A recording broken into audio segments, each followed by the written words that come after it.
আন্ধারিয়া জামে উল উলুম মাদ্রাসার বার্ষিক অনুষ্ঠান উদযাপিত হল। উত্তর দিনাজপুর জেলার করণদিঘি ব্লকের বাজারগাঁও 1 নম্বর পঞ্চায়েতের অন্তর্গত আন্ধারিয়া জামে উল উলুম মাদ্রাসায় শনিবার এক বর্ণাঢ্য বার্ষিক অনুষ্ঠান অনুষ্ঠিত হল। শিক্ষার্থীদের মনোমুগ্ধকর পরিবেশনা এবং বিশিষ্ট ব্যক্তিবর্গের উপস্থিতিতে অনুষ্ঠানটি এক বিশেষ মাত্রা লাভ করে।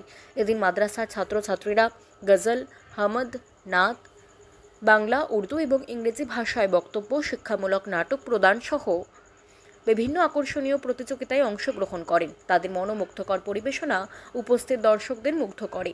এদিনের অনুষ্ঠানে বিশেষ অতিথি হিসেবে উপস্থিত ছিলেন 13 নম্বর জেলা পরিষদের সদস্য আব্দুর রহিম, বিশিষ্ট সমাজসেবক আব্দুল কাদের হাজি, বাজারগাঁও 1 নম্বর পঞ্চায়েতের প্রধানের প্রতিনিধি আব্দুল মাজেদ, স্থানীয় পঞ্চায়েত সমিতির সদস্য মোহাম্মদ চারু, মাদ্রাসার প্রধান শিক্ষক জামিরুল ইসলাম, সম্পাদক আবুল হোসেন, সভাপতি আজিজুর রহমান, সহ সম্পাদক সাব্বির আহমেদ সহ আরও অনেকেই।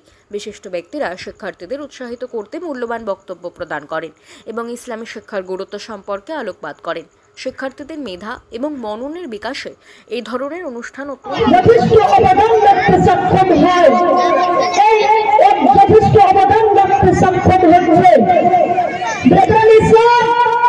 শিক্ষা অর্জনকারী মর্যাদা সম্পর্কে আব্দুল্লাহ ইবনে আমর রাদিয়াল্লাহু তাআলা আনহু থেকে বর্ণিত নবী করিম সাল্লাল্লাহু আলাইহি ওয়াসাল্লাম ইরশাদ করেন, কুরআনের তারিখে বলা হবে আপনি পড়তে থাকুন এবং সিঁড়ি দিয়ে উপরে উঠতে থাকুন, যেভাবে তাওহীদের সাথে দুনিয়াতে পড়েছেন। নিশ্চয় আপনার গন্তব্য হবে সেখানে যেখানে পড়া শেষ হবে। শিক্ষা আলো সুশিক্ষিত জাতির মেরুদণ্ড। যে এই আন্ধারিয়া মাদ্রাসা এককালীন আমরা দেখেছি নানান রকম ক্যাচার লেগে থাকতো। সেই মাদ্রাসা এত সুষ্ঠুভাবে চলবে আগে আমরা পরিকল্পনাটা আনতে পারিনি।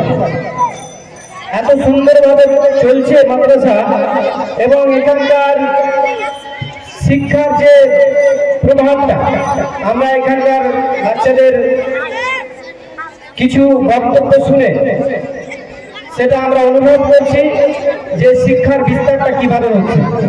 हर एक तलबगार और पेशकार है, तुम दुनिया तुम आखिरत के तलबगार ना करो, दुनिया के पेशकार ना करो, क्योंकि ये दुनिया अमल की जगह है, वहाँ महशबा नहीं होगा। आखिरत हिसाब किताब की जगह है, वहाँ अमल का मौका नहीं रहेगा। हजरत उस्मान बिन आफन का बयान वो फरमाते एक मर्तबा जो पहर के वक्त जब शिद्दत की गर्मी पड़ रही थी, मेरी नजर एक शख्स पर पड़ा जो हैरान और परेशान आराम की चिलचिलाती धूप में तन्हा दौड़े जा रहे।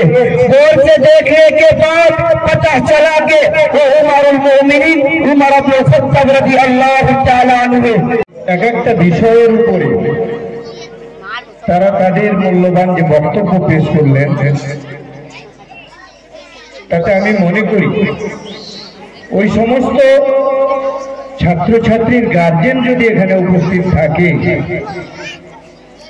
তাহলে তো খুব ভালো কথা। না থাকলে আমি মনে করবো কমিটি একটা ভুলই করেছে। সমস্ত গার্জেন আজকের এই প্রোগ্রামে থাকা উচিত ছিল। তার কারণ গত 1 বছর ধরে আপনি আপনার সন্তানকে এই মাদ্রাসায় লেখাপড়া সন্তান সন্ততির লালন পালনের দায়ভার বহন করা। নাম্বার 6, কন্যা সন্তানের লালন পালনের দায়ভার বহনের অধিকার গুরুত্ব দেওয়া। নাম্বার 7, ধর্ম শেখানো। নাম্বার 8, সন্তানের সাথে সুন্দর ব্যবহার করা এবং স্নেহ করা। একদিন রাসূল সাল্লাল্লাহু আলাইহি ওয়াসাল্লাম তার নাতি হাসান ও হুসাইন রাদিয়াল্লাহু তাআলা আনহুকে চুম্বন দিলেন। সেখানে আকরা বিন হাবিস উপস্থিত ছিলেন। তিনি বললেন, আমার 10 জন সন্তান আছে, আমি তাদের কাউকে কখনো চুম্বন দেইনি। একথা শুনে রাসূল সাল্লাল্লাহু আলাইহি ওয়াসাল্লাম তার দিকে তাকিয়ে বললেন, যে ব্যক্তি কাউকে দয়া করে না, আল্লাহ তাআলা তাকে দয়া করে না।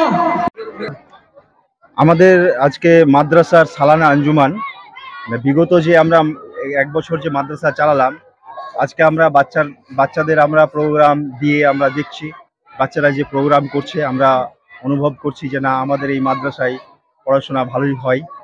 এই নিয়ে আমরা প্রোগ্রাম করেছি, মানে বাৎসরিক আমরা একটা প্রোগ্রাম করি। তারানা ছিল আমরা দেখলাম, তারপর বক্তব্য রেখেছে উর্দু, আরবি, ইংলিশ, মোটামুটি সব ল্যাঙ্গুয়েজে আমরা বক্তব্য শুনলাম। অনেকেরই ভ্রান্ত ধারণা রয়েছে যে শুধুমাত্র মাদ্রাসায় ধর্মীয় শিক্ষা বা আরবি শিক্ষা দেওয়া হয়, কিন্তু সেই জায়গায় দেখা গেল যে আপনাদের এখানে বাচ্চারা উর্দু এবং পাশাপাশি দেখা গেল ইংরেজি ভাষাতেও বক্তব্য রেখেছে, কি বলবেন? না না, এটা মানুষের ভুল ধারণা। আমি বলতে চাইছি যে আমাদের মাদ্রাসাতে এখন অবধি আমরা ধর্মীয় শিক্ষার সাথে সাথে জেনারেল শিক্ষাও আমরা দিয়েছি, এবং আমাদের মাদ্রাসার বাচ্চারা যথেষ্ট ইংরেজিতে কথা বলে এবং বাংলা ভাষা যথেষ্ট সবাই ভালোভাবেই পড়াশোনা করে, এবং হিন্দি, মানে আমরা মোটামুটি সব ভাষাতেই আমরা শিক্ষা দিই। আমাদের মাদ্রাসাকে আরও এগিয়ে নেওয়া, এবং আগামীতে আমরা চাইছি যে মাদ্রাসা থেকে আমরা ছাত্রদের আলেম এবং মানে ফাজিল এগুলো মৌলভী টাইটেল দেওয়ার আমরা একটা পরিকল্পনা করছি। আপনার নাম আর কোন দায়িত্বে রয়েছে মাদ্রাসায়? আমার নাম সাব্বির আহমেদ, আমি মাদ্রাসা শহর সেক্রেটারি পদে আছি।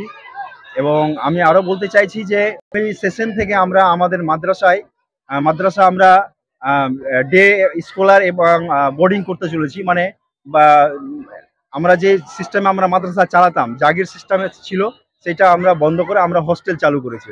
আগামী বছর থেকে হোস্টেল প্লাস ডে হোস্টেল এই দুটোই আমাদের চলবে। রয়েছেন এখন উনি কিছু বলবেন। 1 বছর শিশুরা যে লেখাপড়া করলো, কতটা সে মানে ডেভেলপ করেছে সেইটা প্রতিফলন আজকের এই অনুষ্ঠানে আমরা দেখলাম। এবং এখানে উপস্থিত হয়েছিলেন বিভিন্ন অতিথিগণ, এবং মাদ্রাসার যে ছাত্রদের গার্জেন রয়েছে তারা উপস্থিত আছেন এবং ছিলেন। তারা দেখলেন আমাদের ছেলেরা যথেষ্ট ডেভেলপ করেছে।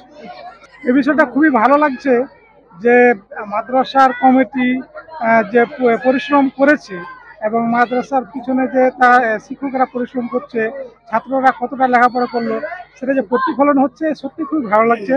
এবং আশা করছি গার্জেনরা খুব উপভোগ করেছে। আপনার নাম পরিচয়?